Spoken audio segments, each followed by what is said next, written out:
nous allons parler du sujet qui est dénommé faire des disciples. Bon, c'est vrai, le frère, il a mis la formation des disciples, mais c'est dans le même sens. Le sujet, c'est faire des disciples. Et c'est de ça que nous allons parler un peu par la grâce de Dieu. Alors, je voudrais, pour commencer, déjà nous rappeler ce texte. Pour la plupart d'entre nous, je pense que nous le connaissons. C'est le texte de Matthieu, chapitre 28, Matthieu chapitre 28, à partir du verset 18 jusqu'au verset 20. Alors, où il est dit que Jésus va être rencontré par les disciples. C'était les 11 dans ce temps, vu que Judas était allé en son lieu. Alors, Jésus va être rencontré par les disciples. Et quand ils vont le rencontrer, il va leur dire, tout pouvoir m'a été donné dans le ciel et sur la terre. Et il va donner une commission que souvent les gens appellent la grande commission. Il va dire, allez et faites de toutes les nations des disciples. Allez et faites de toutes les nations des disciples et les baptisant donc pour le nom du Père, du Fils et du Saint-Esprit. Et ensuite, enseignez-leur à observer tout ce que je vous ai prescrit. Et voici, je suis avec vous jusqu'à la consommation donc, du siècle. Alors, quand on lit ce texte, on comprend clairement que le Seigneur Jésus a donné une mission claire aux apôtres. Et à la vérité, cette mission qu'il confiait aux apôtres, c'est aussi la mission fondamentale de l'Église entière. En fait, l'Église entière a pour mission fondamentale de pouvoir faire des disciples. Je commence ainsi. Pour que nous puissions être au clair sur la pensée de Dieu. J'ai dernièrement parlé un peu ici avec certains frères. Ce n'est pas pour faire des débats de mots, mais c'est quelque chose d'important que j'expliquais aux frères. Aujourd'hui, beaucoup de personnes, souvent, ils parlent de impacter les nations, impacter des gens. Il faut que tu impactes. Il faut que tu impactes. Je veux dire, derrière cette expression, il peut y avoir de bonnes pensées.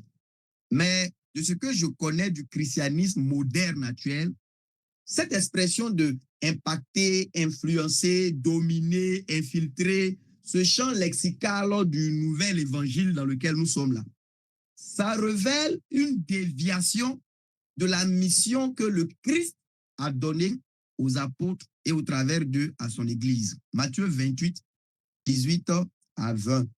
Allez, faites de toutes les nations des disciples. Allez-y et faites des disciples dans toutes les nations. Comment on le fait? Prêchez-leur l'évangile, ça se trouve dans Marc chapitre 16. Prêchez-leur l'évangile. Celui qui croira, baptisez-le en l'unissant au Père, au Fils et au Saint-Esprit, le vrai Dieu. Et enseignez à cette personne-là à observer tout ce que je vous ai prescrit.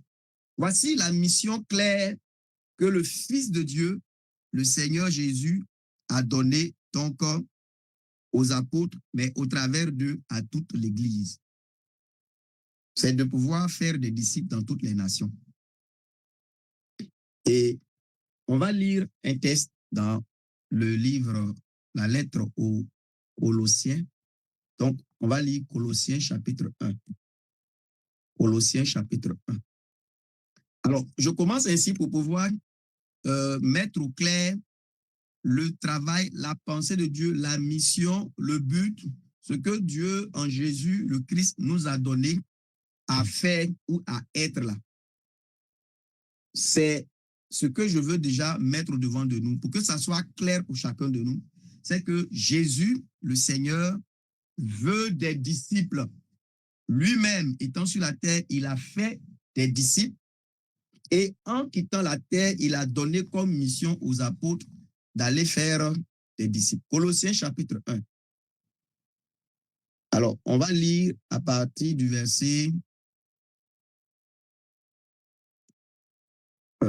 24. Colossiens chapitre 1, verset 24 jusqu'au verset 29. Donc, je vais vous lire ça, ou bien Barsabas, tu vas lire, vas-y. Colossiens chapitre 1, du verset 24. Maintenant, je me réjouis dans les souffrances pour vous, et j'accomplis dans ma chair ce qui reste encore à souffrir des afflictions du Christ pour son corps, qui est l'assemblée de laquelle moi je suis devenu serviteur selon l'administration de Dieu qui m'a été donnée envers vous, pour compléter la parole de Dieu, savoir le mystère qui avait été caché dès les temps, dès les siècles et dès les générations, mais qui a été maintenant manifesté à ses saints, auxquels Dieu a voulu donner à connaître quelles sont les richesses de la gloire de ce mystère parmi les nations, c'est-à-dire Christ en vous, l'espérance de la gloire, lequel nous annonçons, exhortant tout homme et enseignant tout homme en toute sagesse, afin que nous présentions tout homme parfait en Christ. À quoi aussi je travaille, combattant selon son opération qui opère en moi avec puissance. Amen. Amen. Amen. Merci, frère Barsabas. Donc, je relis le verset donc 28 et 29 dans la version que j'ai ici. Paul dit, c'est lui que nous annonçons. Le lui ici est mis pour le Christ Jésus.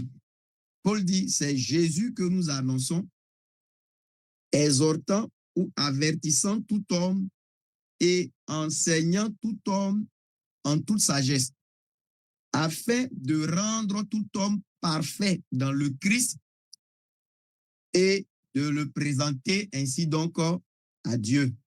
Paul dit, c'est à cela que je travaille en combattant avec la force de Dieu qui agit puissamment en moi. Donc, ce texte-là, on voit ici que l'apôtre dit que lui, il travaillait à présenter un jour tout homme et aussi toute femme étant devenu parfait en Christ à Dieu.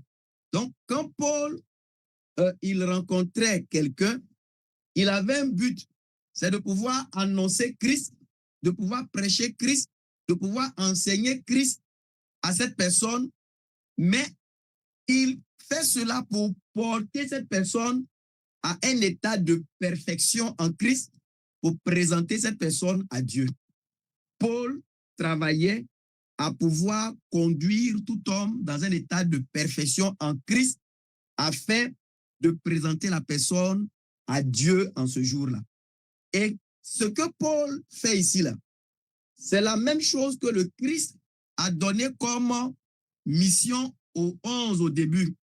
Quand il dit, allez et faites disciples des nations, baptisez-les et enseignez-leur à observer tout ce que je vous ai prescrit. Vous voyez, quand les apôtres vont aller et qu'ils vont prêcher et qu'ils vont enseigner aux frères à garder toute la parole que le Christ leur a donc communiquée, mais cette parole gardée, elle va sanctifier les personnes qui la gardent.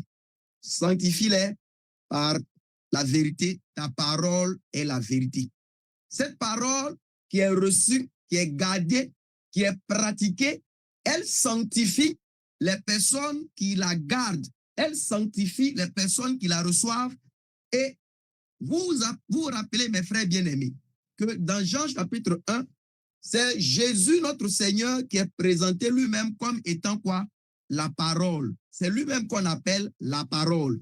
Apocalypse chapitre 19, le verset 13, nomme le Seigneur Jésus la parole de Dieu. Il est appelé la parole de Dieu. Donc, je vais dire quoi? Plus quelqu'un écoute la parole de Dieu et pratique la parole de Dieu, se conforme à la parole de Dieu, cette personne devient elle-même une parole incarnée. Jean 1,14 dit, la parole a été faite chair. Mais tel que le Christ est, tel nous sommes. Ce n'est pas le Seigneur Jésus seulement qui doit être une parole faite chair. C'est vrai, lui, il est la parole éternelle du Dieu vivant. Mais nous devons aussi devenir parole vivante ou parole manifestée de Dieu au travers de nos vies. Paul disait aux frères de Corinthe, vous êtes une épître de Christ. Vous êtes une lettre de Christ. Donc, les chrétiens, nous ne devons pas seulement avoir les épîtres aux Romains, les épîtres aux Corinthiens, les épîtres aux Hébreux. Nous devons devenir nous-mêmes une épître de Christ. Ça veut dire que notre propre vie, notre propre personne, notre propre marche doit être une manifestation de la parole de Dieu. Il ne faut pas qu'une chose qui est inscrite dans les Écritures soit contredite en nous, dans notre manière de vivre. Par exemple, si vous prenez le Seigneur Jésus, écoutez bien ce que je dis, tout ce que vous voyez inscrit dans ce qu'on appelle les Écritures, parce que les Écritures, c'est un portrait mis par écrit de la personne de Jésus. Ça veut dire Jésus, là, c'est lui qui est la parole de Dieu. Donc, ce que tu lis dans Corinthiens, Romains, Éphésiens, Apocalypse, Exode, Deutéronome, tout ça là, c'est un portrait écrit de la personne de Christ.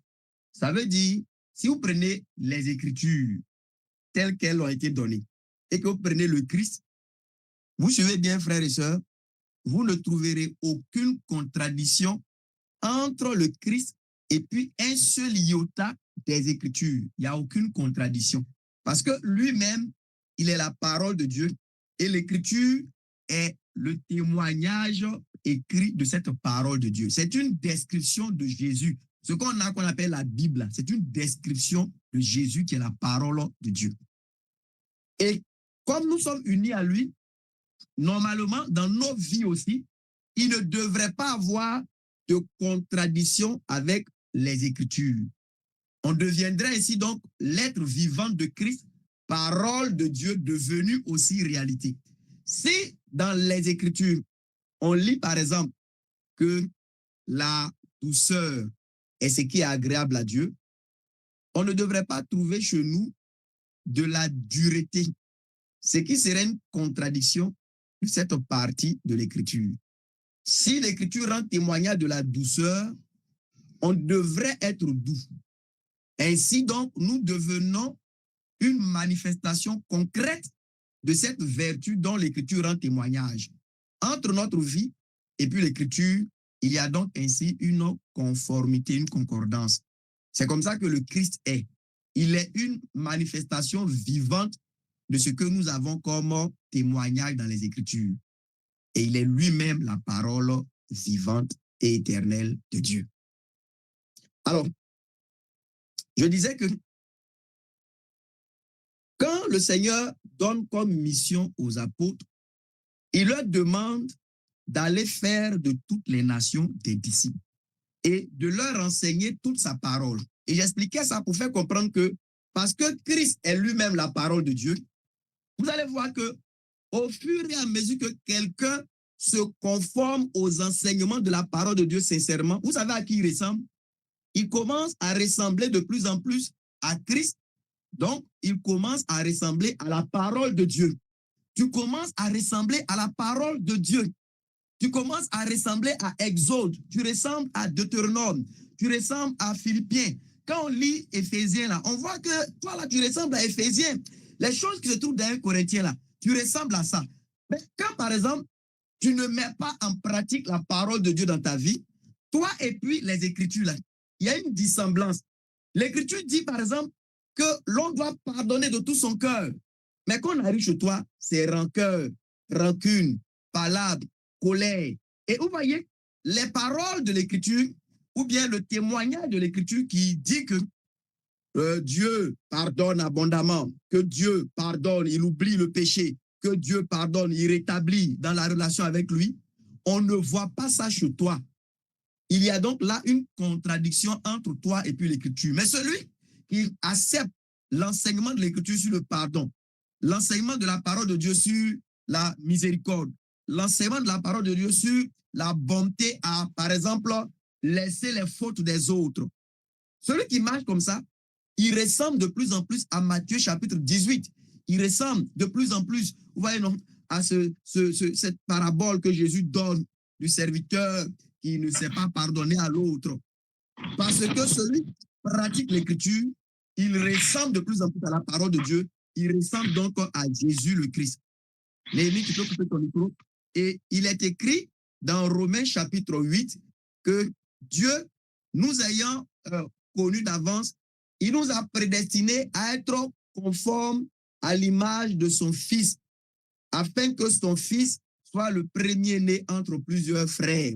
Donc Dieu, il a prévu que chacun de nous qui sommes connectés ici, nous soyons conformes à l'image de Christ. Et Christ est la parole de Dieu. Et cette sanctification-là, elle se fait par la mise en pratique de la vérité. Cette vérité, c'est la parole de Dieu.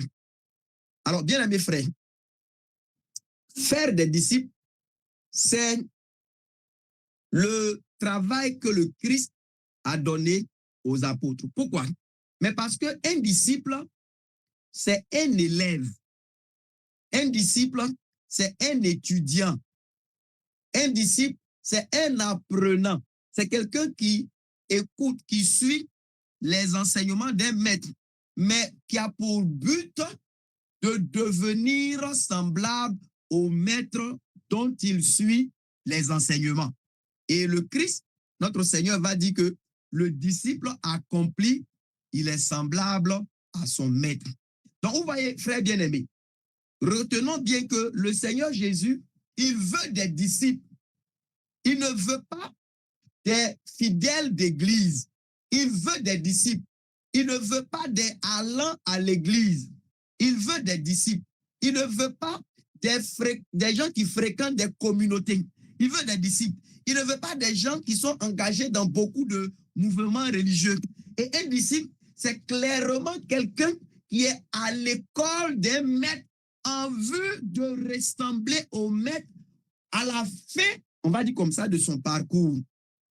Alors, avant d'aller plus loin, je veux que chacun de nous qui est connecté ici, là, réfléchisse quelques secondes. Demande-toi, en toute honnêteté, ne te trompe pas toi-même, s'il te plaît. Il ne faut pas te tromper, il ne faut pas te mentir à toi-même. Demande-toi en toute honnêteté. Bon, aujourd'hui, moi, le frère Ascendé, là, moi, Ascendé, est-ce que je suis juste quelqu'un qui est dans une communauté chrétienne, peut-être qui prêche, qui, oui, joue un rôle de pasteur, oui, qui fait ceci, qui fait cela, mais est-ce que j'ai pour objectif quotidien, de pouvoir apprendre quelque chose de plus de Christ, mon maître, en vue de pratiquer cette chose aujourd'hui, demain, après-demain, pour que, au fur et à mesure que le temps passe, entre moi et Jésus, le Christ, il y a de moins en moins de dissemblance, de différence, pour que je ressemble de plus en plus à Christ. Est-ce que c'est ça mon chemin ou bien je suis essentiellement juste membre d'une communauté? Oui, je joue des rôles là-bas. Oui, je paye mes cotisations. Oui, je suis à jour. Peut-être que je suis même loué dans cette communauté, mais honnêtement, moi-même, dire que je me suis résolument engagé dans cette école de disciples de Christ, quelqu'un qui apprend pour ranger toutes ses voies, toute sa vie, tous les domaines de sa vie, conformément aux enseignements de ce maître-là. Non, ça là, je ne pourrais pas le dire. Je veux que chacun de nous réfléchisse quelques secondes à cela. Et puis, se repose sincèrement. Sœur Marie, hein, de Olivier, ton micro, s'il te plaît. Je veux que chacun de nous réfléchisse sincèrement à cela. Est-ce que je suis inscrit à l'école de Jésus sincèrement pour apprendre de lui, apprendre ses voies et les pratiquer pour que je puisse lui ressembler de plus en plus au fur et à mesure? Ou bien, j'appartiens à une communauté, on a dans la semaine 2 jours de réunion, on se réunit vendredi et puis dimanche. Bon, dans la communauté où je suis, bon, on dit que chercher femme, c'est pas bon, ouais, c'est un peu difficile, mais bon, j'ai arrêté, je cherche plus femme, voilà, j'ai arrêté. Mais bon, à part ça, qu'est-ce que je change encore? Qu'est-ce que j'ai bien changé encore? qu'est-ce que je fais? Non, bon, voilà, je fréquente la communauté. Quand il y a les réunions, je viens. Quand il y a les cultes, je viens. Bon, le jour, je ne suis pas trop fatigué, je viens. Voilà, j'essaie de faire des efforts. Je participe à la vie de l'Église en donnant de temps en temps, voilà, aussi de l'argent, etc. Est-ce que c'est ça ta vie? Ou bien tu es quelqu'un qui est honnêtement engagé à l'école d'un maître, qui est en train d'apprendre les voies de ce maître, qui est en train de se conformer chaque jour un peu plus aux voies de ce maître en vue de lui ressembler de plus en plus pour que à la consommation, tu sois pleinement à son image. Regardez une chose que je vais vous dire. Je prends cet exemple simple pour montrer que beaucoup d'entre nous, nous ne sommes pas engagés comme des disciples, élèves dans l'école du Maître Jésus, mais nous sommes surtout comme des fidèles d'église. Vous voyez, qui n'a jamais lu ce que Jésus a dit par rapport au pardon? Hein? Pour ceux qui ont une vidéo là, levez vos mains.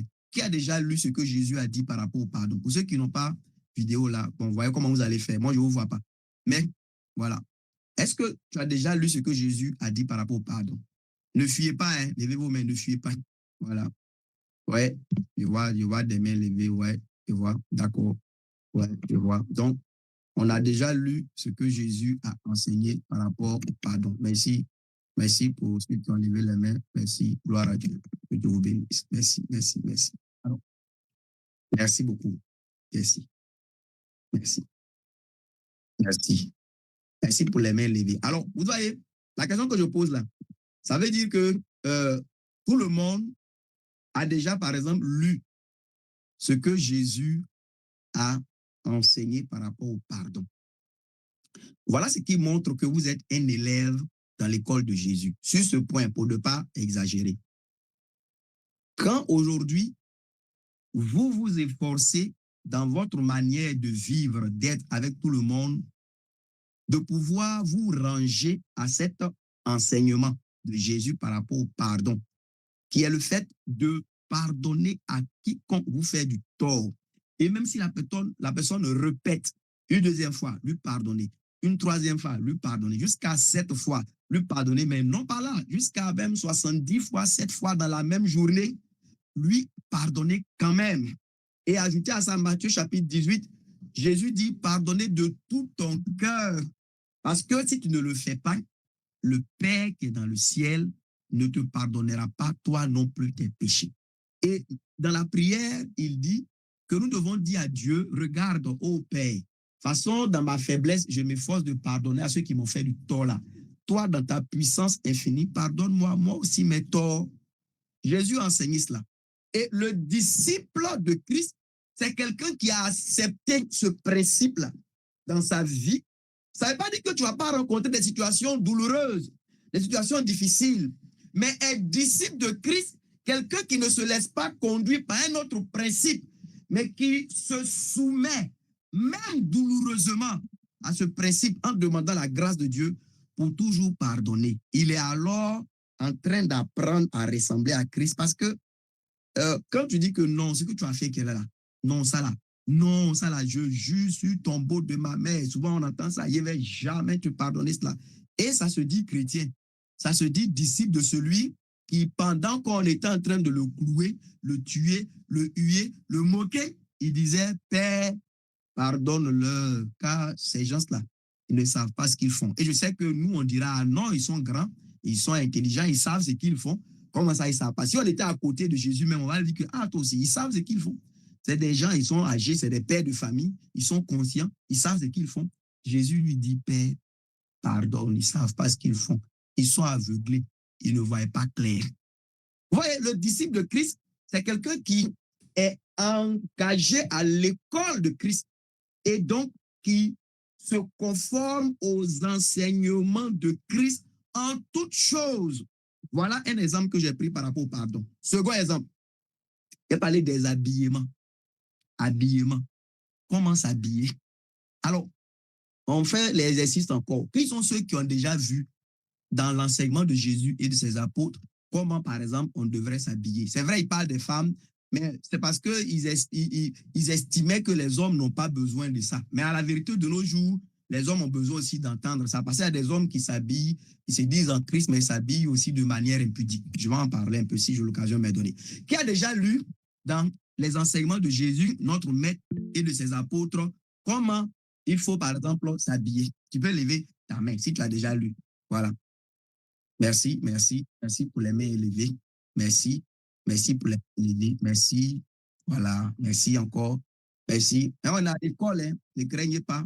Voilà, on est à l'école. On est venu pour apprendre afin de pouvoir marcher de mieux en mieux. Merci. Donc, on voit là que, voilà, merci, merci. Béni, béni soit le Seigneur pour chacun de vous. Donc, on voit là que, par exemple, on a tous vu dans les enseignements de Christ et de ses apôtres comment, par exemple, il faut se vêtir. Les apôtres ont donné, par exemple, 3 critères qui doivent gouverner notre manière de nous habiller. Les apôtres ne nous ont pas donné des photos d'habits ou des vidéos. Ce ne sont pas des couturiers. Je dis ce sont des témoins de Christ, ce ne sont pas des couturiers. Voilà, souvent des gens disent, montrez-nous quel modèle on doit porter, montrez-nous comment Marie de Magdala s'habillait, montrez-nous quelle coiffure Jésus faisait. Ça, ce sont des paroles abominables. Ne marchez pas ainsi. Si votre cœur veut plaire à Dieu, l'Écriture dit si quelqu'un veut faire la volonté de Dieu, il saura si cette doctrine est de Dieu ou pas. Alors, premier critère pour l'habillement, il faut ce qu'on appelle la pudeur. Quand on s'habille là, on doit être pudique. Il faut de la pudeur dans l'habillement. Secondement, il faut de la sobriété. Il faut être sobre. Il faut être pudique. Il faut être sobre.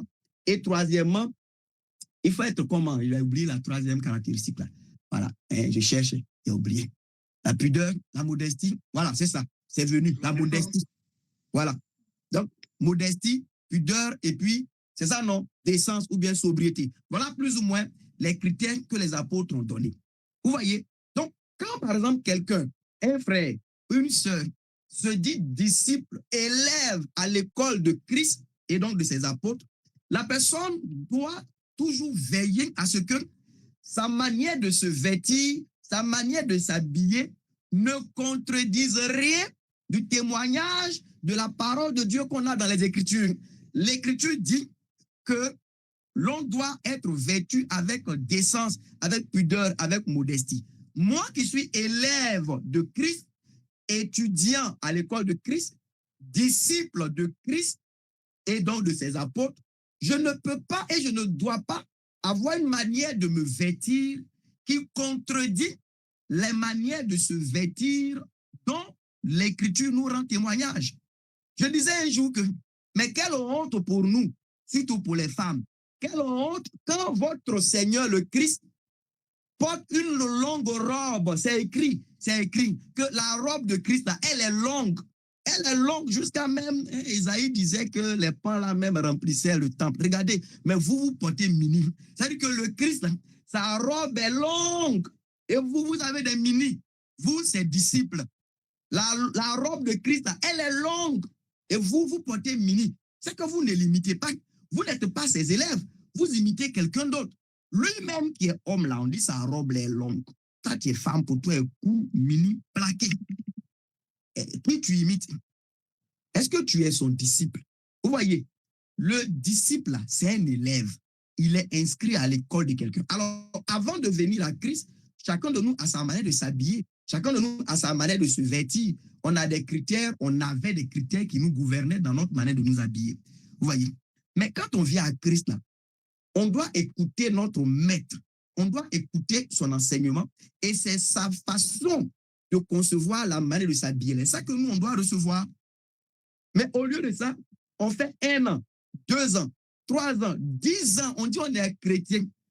Mais c'est comme si on n'a jamais lu qu'il faut s'habiller avec décence, avec pudeur, avec modestie.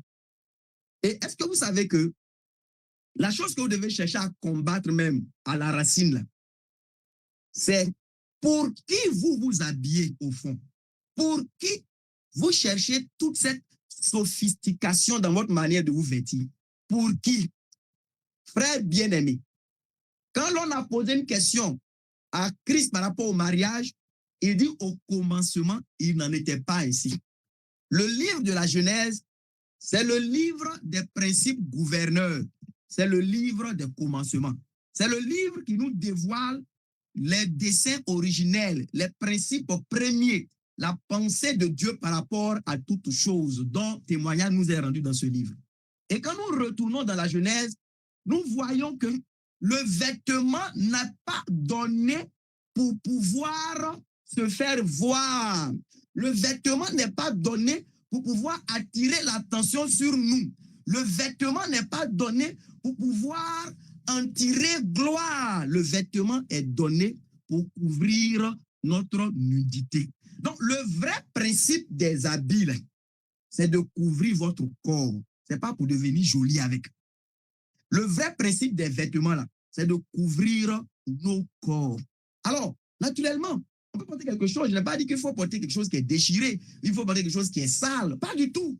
Mais quand vous êtes gouverné dans votre manière de vous habiller par le désir d'être classe, d'être chic, d'être choc, de pouvoir, quand vous sortez là, quand on dit, ah, vraiment, quand tu es ça là, il y a une recherche de ce qu'on appelle l'orgueil de la vie dedans. Soyez simple, soyez modeste, soyez des personnes qui s'habillent pour être décents, pour nourrir Dieu, pour plaire à Dieu, pour ressembler à Christ, qui est donc votre maître, disciple de Christ, que vous prétendez être chacun, je l'espère.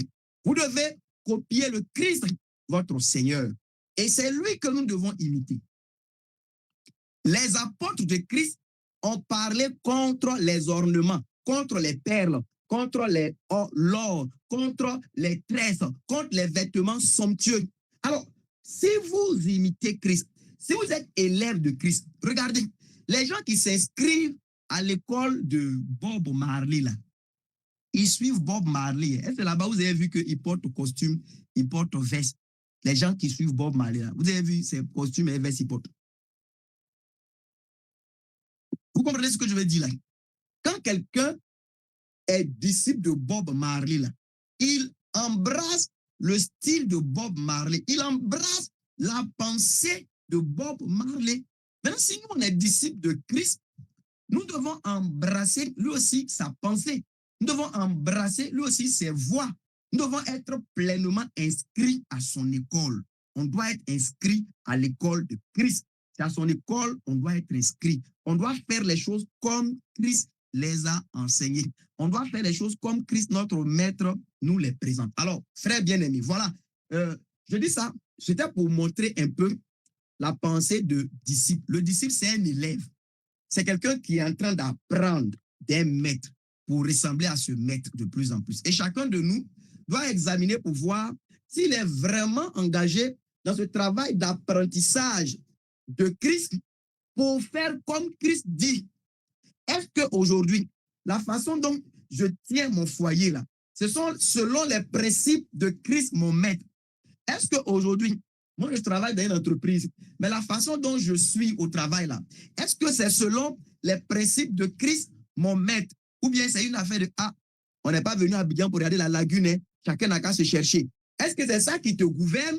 Ou bien ce sont les principes de Christ, ton maître, qui te gouverne, disciple de Christ?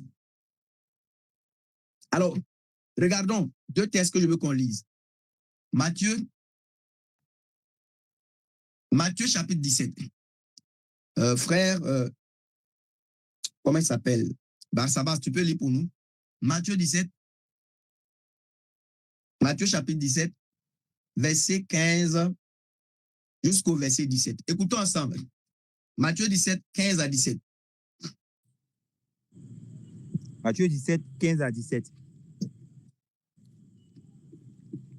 Seigneur, aie pitié de mon fils, car il est lunatique et souffre cruellement, car souvent il tombe dans le feu et souvent dans l'eau.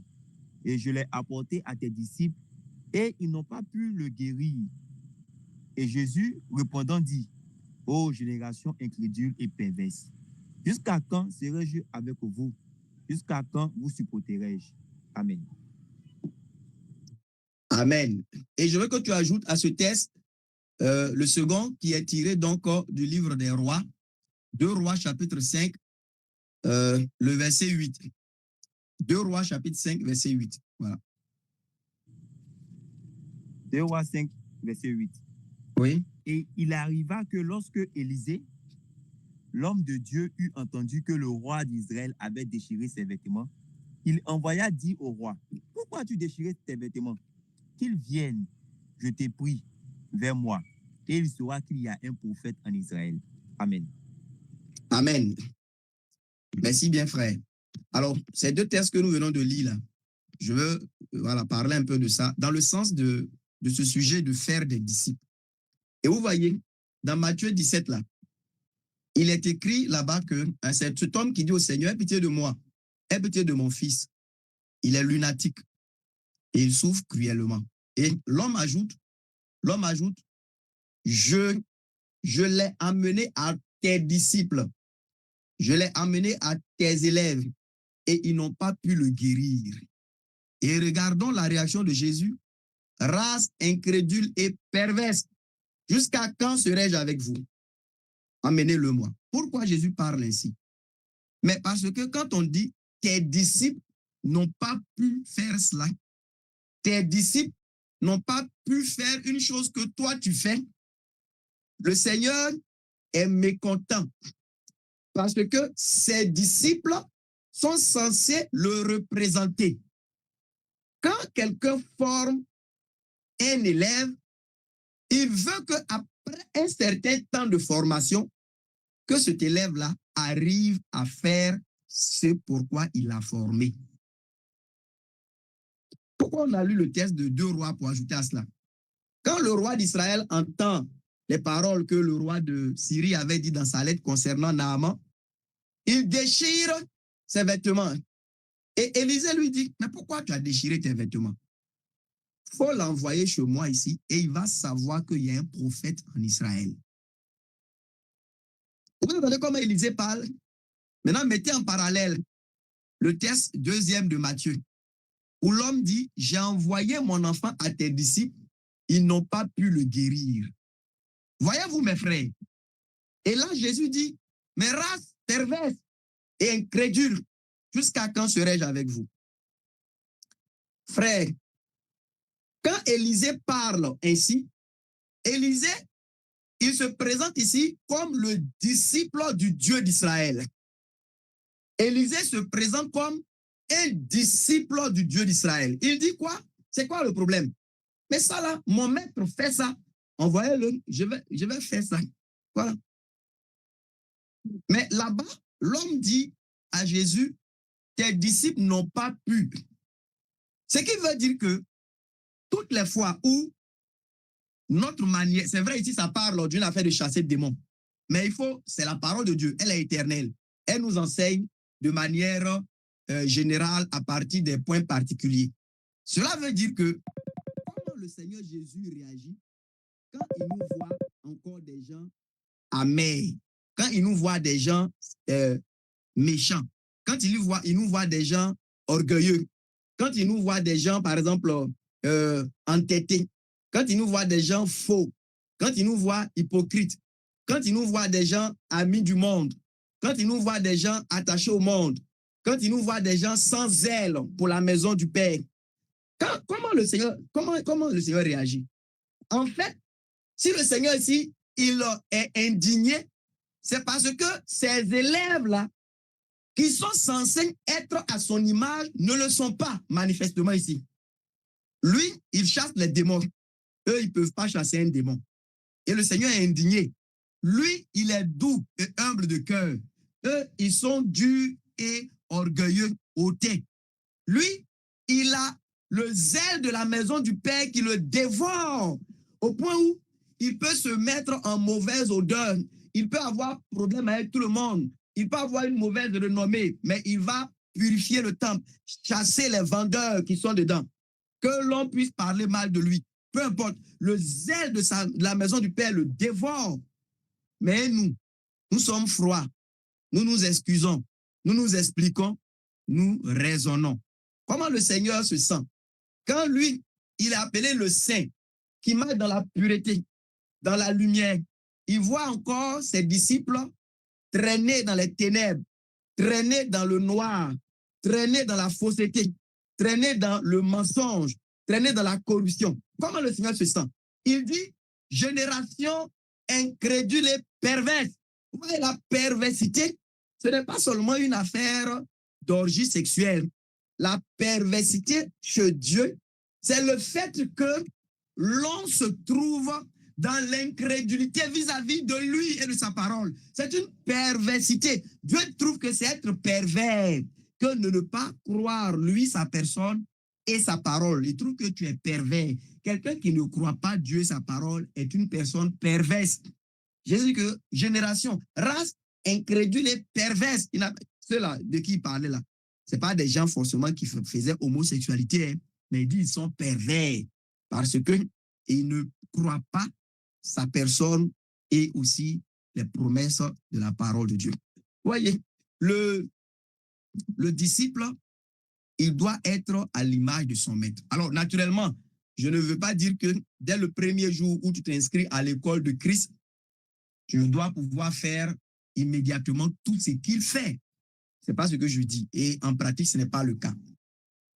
Mais au moins, aujourd'hui, voilà ce que je veux surtout qu'on retienne. Est-ce que tu as la pensée de quelqu'un qui est dans l'école d'un maître et qui est en train d'apprendre pour que, quand on revient après quelque temps, on trouve toujours du progrès, mais un progrès qui t'amène à ressembler de plus en plus à Christ. Honnêtement, moi, c'est dans ce chemin que je marche. C'est dans une telle école que je suis. Et réponds pour toi-même. Est-ce que tu n'es pas surtout infidèle d'une communauté chrétienne quelque part, mais tu n'es pas dans la pensée de vraiment chaque jour apprendre de Christ le Maître et chaque jour pratiquer ce que tu as appris afin de ressembler de plus en plus à Christ qui est la parole de Dieu. Est-ce que tu marches comme cela ou bien tu es quelqu'un qui est juste membre d'une communauté chrétienne? Et vous voyez, il y a beaucoup de choses à dire sur la question de faire des disciples.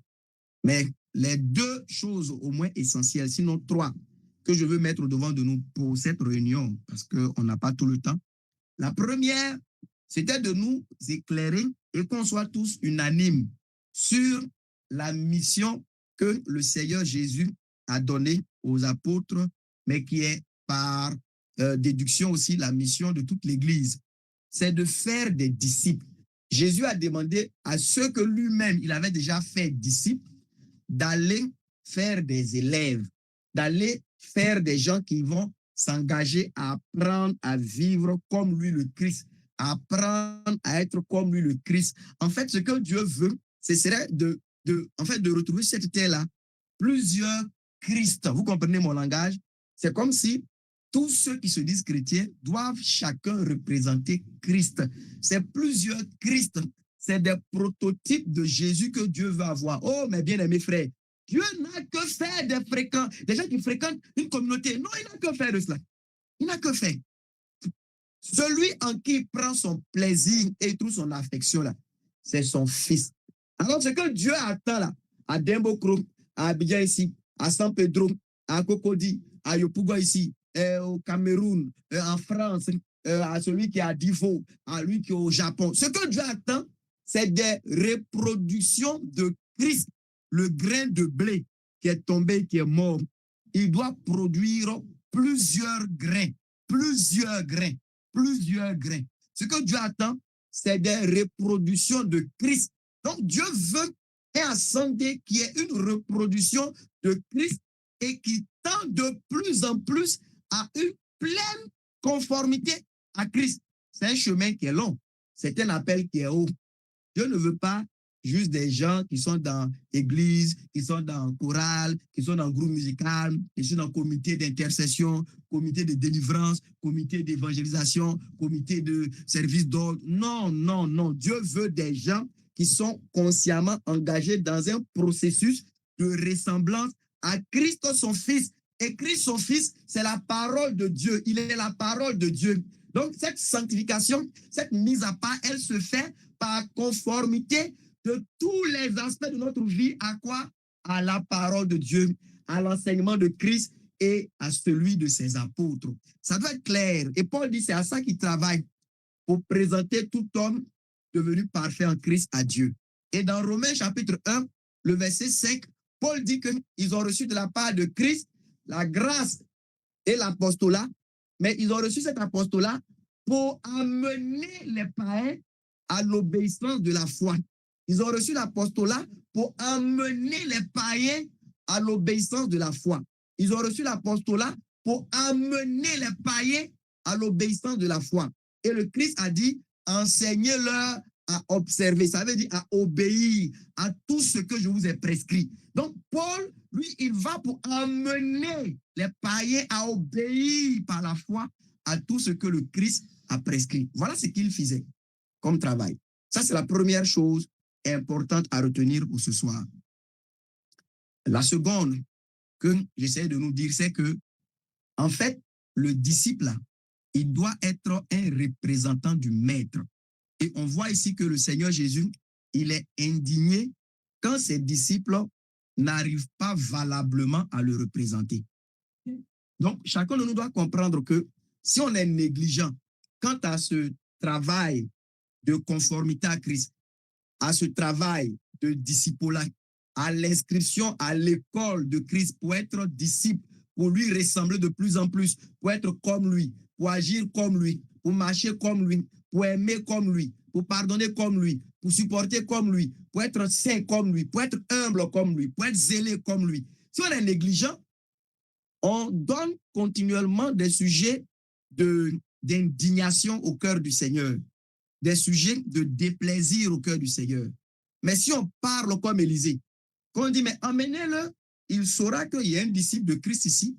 Moi, je peux pardonner comme Christ pardonne, parce que je suis son disciple et j'ai son esprit.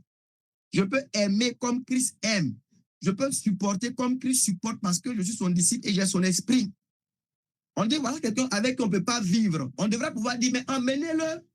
Il va voir que moi, il peut vivre lui, parce que je suis disciple de Christ. On dit, non, lui là, il est trop compliqué. On dit, mais emmenez-le, moi, il peut vivre lui. Non, la jeune fille là, elle est trop difficile. Il faut dire, amener, moi, je peux vivre elle. Parce que je suis disciple de celui qui supporte tout le monde. J'ai son esprit. Je peux vivre à elle. Amen. Alors, donc, je dis 2, 3 choses. Voilà. Le but clair, la mission donnée, c'est de devenir tous des disciples.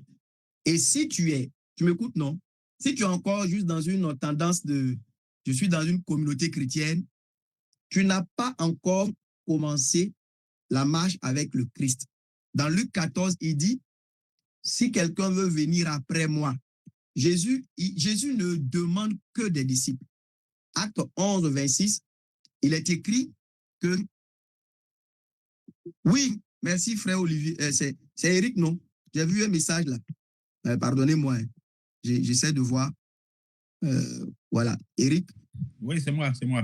Oui, Olivier Saïri. Là, tu as un autre nom qui nous est caché, frère. Alors, on peut dire que Jésus lui-même a été un disciple du Père. Oui, sans modération, frère. Voilà, le Fils, et il a été disciple du Père. C'est magnifique. D'ailleurs, c'est le premier exemple même qu'il faut prendre par rapport à la pratique même de la vie de disciple. Voilà. Et le Christ, toutes ces choses-là, c'est comme le baptême qu'il a eu à faire. Mais il y a beaucoup de choses qu'il a eu à faire, mais surtout dans le sens d'être le modèle que nous devons copier. Et comme disciple, il est disciple du Père.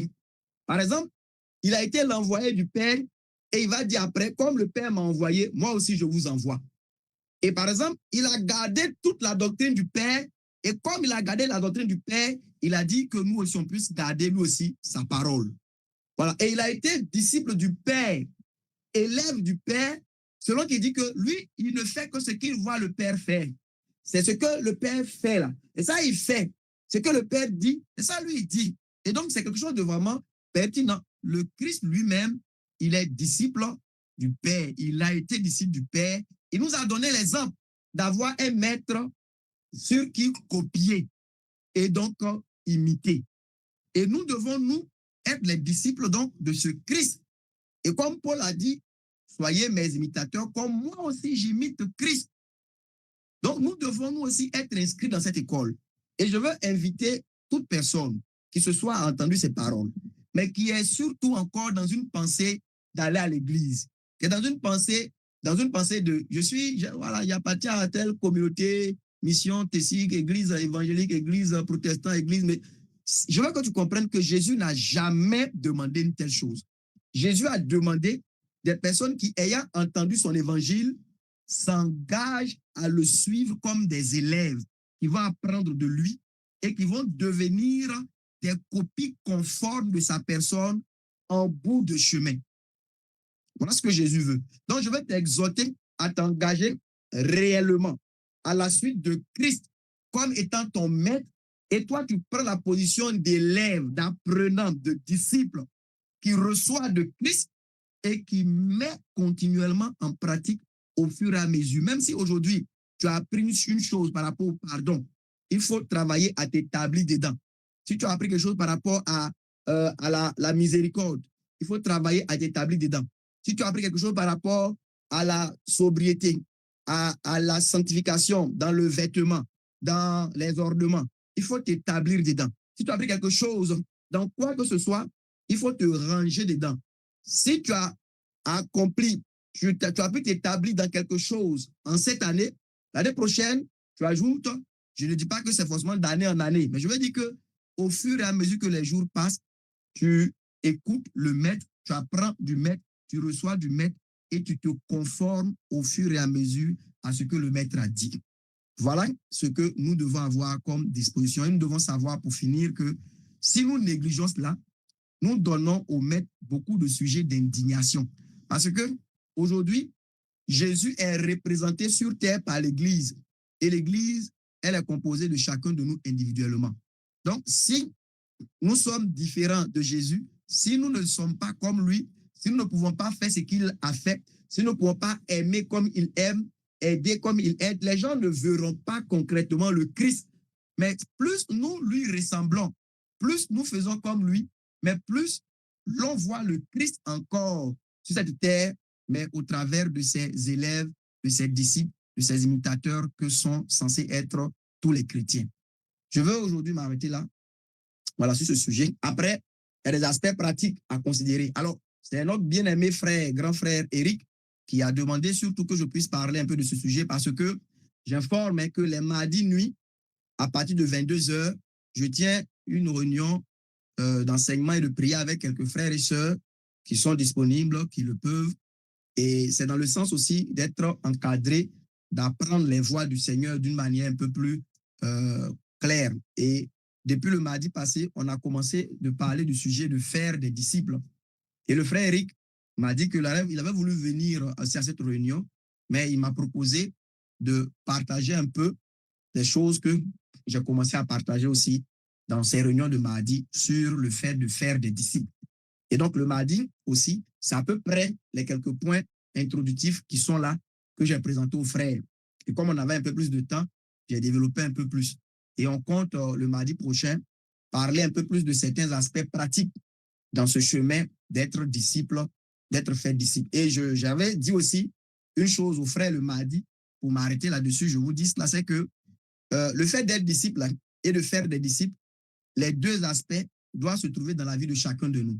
Ça veut dire que chacun de nous doit être clairement engagé dans l'école de Christ pour devenir. Ça veut dire que pour être disciple de plus en plus affermi à l'image du maître, mais en même temps, chacun de nous aussi doit être clairement engagé dans un travail envers les autres pour les conduire aussi dans ce même chemin d'être fait disciple. Donc, moi, le frère Ascendé, je suis engagé comme disciple de Christ à grandir de plus en plus dans ses voies. Et je dois aussi être engagé, par la grâce de Dieu, je le suis, envers quelques autres frères pour les aider aussi à grandir dans ce chemin de disciple-là. Donc, toi aussi, comme tu es un chrétien, tu dois normalement être engagé, un, à être fait disciple, deux, à faire des disciples. C'est le travail de tout le monde, des hommes comme des femmes. C'est les choses dont on a parlé. Voilà. Alors, que la grâce de Dieu vous soit donnée abondamment. Je laisse les 2 minutes restantes. Alors, le frère Eric, une question, je réponds. Est-ce une chose acceptable de se voir comme disciple d'un homme de Dieu parce qu'on apprend les rudiments de la vie chrétienne auprès de lui? Donne-nous quelques précisions sur cela. OK. Alors, je dis rapidement que est-ce que c'est une chose acceptable de se voir comme disciple d'un homme de Dieu? Oui, c'est acceptable, mais il faut vraiment donner des garde-fous. Voilà. Il faut donner des garde-fous, je vais dire des, des, des limites à cela.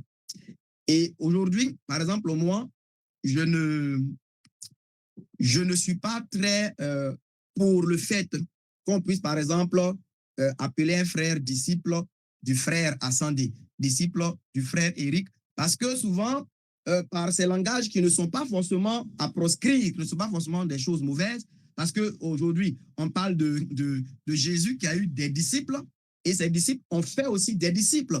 Mais les disciples que Paul faisait là, c'était les disciples de Christ. Mais n'empêche qu'en pratique, c'était aussi les disciples de Paul, parce que Paul prenait une position de maître vis-à-vis d'eux. Donc, ce n'est pas forcément mauvais.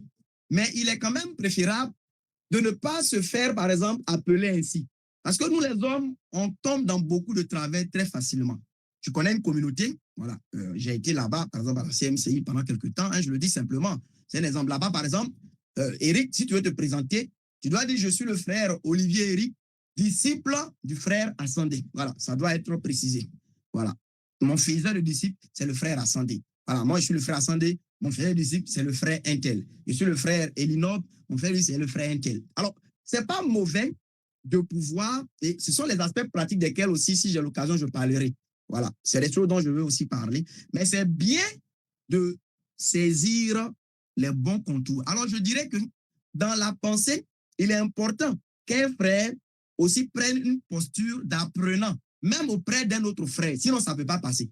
Voilà. Donc, par exemple, Timothée, bien qu'il est serviteur de Dieu au même titre que Paul, mais n'empêche qu'il prenait une posture d'apprenant auprès de Paul. Sinon, ça ne peut pas passer. S'il se dit que non, non, voilà, on est collègues, chacun de nous, voilà, le Saint-Esprit, tout ça, ça ne va pas aller quelque part. Donc, le frère qui est auprès du frère Ascendé, il faut qu'il prenne cette posture d'apprenant. Bien qu'Ascendé ne devienne pas un surhomme ou un intermédiaire entre lui et Christ. Pas du tout. Et sur ce rapport, comme il apprend auprès de moi, on pourrait dire au passage que c'est un disciple du frère Ascendé. Et ce n'est pas mauvais. Mais si ça devient une manière de parler récurrente et régulière, ça envoie très tôt des déviations, des abus. Et c'est pour cela que je trouve qu'il est donc préférable que nous restons dans la simplicité d'être des frères et des sœurs, mais que surtout dans nos dispositions intérieures, que l'humilité, la simplicité puissent animer les uns les autres pour pouvoir apprendre auprès de quelqu'un avec docilité, avec humilité, l'honorant comme il se doit, mais en restant dans les limites pour ne pas tomber dans l'idolâtrie. Et l'autre aussi, celui qui est en position, par exemple, de maître qui enseigne et qui se voit aussi comme disciple du grand maître qui est en haut et qui ne se prenne pas donc finalement pour celui qui est le Seigneur donc de ceux à qui il enseigne. Donc voilà un peu, frère Éric, comme le temps est déjà allé, voilà ce que je peux dire. Ce n'est pas vraiment, ça proscrit, voilà, et je trouve qu'il ne faut pas jeter le bébé avec l'eau sale, voilà, souvent parce qu'on a vu des abus, donc bien des fois ce qu'on veut dire à soi, non, non, non, non, non, non, non, non, voilà, un homme n'est jamais disciple de quelqu'un, voilà, mais Paul dit imitez-moi, voilà, il aurait pu dire directement imitez Christ, voilà, mais il dit imitez-moi. Mais imitez-moi, parce que moi-même, j'imite Christ. Mais parce que Christ aussi aime avoir quelqu'un comme Paul qui est une manifestation plus pratique de sa vie, parce que Paul a grandi en Christ. Et donc, il peut dire aux autres, vous voulez imiter Christ, mais imitez-moi parce que c'est lui que je suis. Voilà. Donc, Paul devient un maître, mais un maître qui est une sorte de représentation du vrai maître qui est Christ. Voilà. Donc, voilà un peu ce que je peux dire. Merci, frère Linob, pour aussi ton message. Merci, Eric. Merci. Et voilà, si le Seigneur permet, peut-être que je pourrais dire quelques mots encore voilà, sur le sujet, comme j'ai dit, pour des aspects pratiques. Mais voilà un peu ce que je peux dire aujourd'hui. Donc, Bassabas, je te repasse ta parole et merci.